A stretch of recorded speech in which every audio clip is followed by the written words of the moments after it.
اعوذ باللہ من الشیطان الرجیم بسم اللہ الرحمن الرحیم۔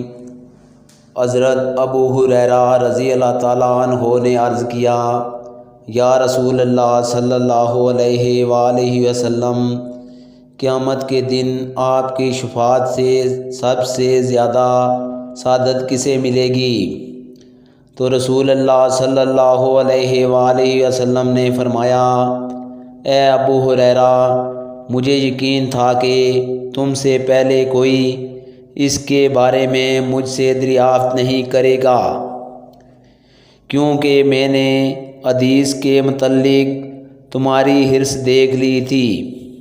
سنو، قیامت میں سب سے زیادہ فیض یاب میری شفاعت سے وہ شخص ہوگا جو سچے دل سے یا سچے جی سے لا الہ الا اللہ کہے گا۔ صحیح بخاری حدیث نمبر 99۔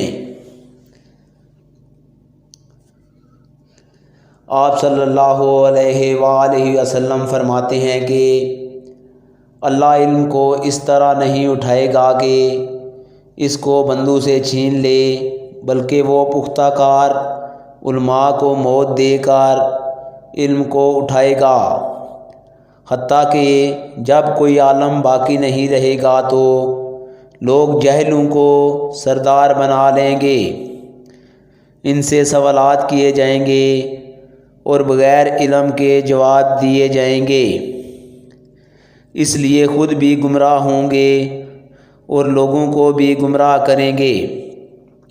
صحیح بخاری حدیث نمبر 100۔ آج کی ویڈیو دوستو اتنی ہی، اگلی ویڈیو میں آپ لوگوں سے ملاقات ہوگی، تب تک کے لیے اجازت دیجیے، اللہ حافظ۔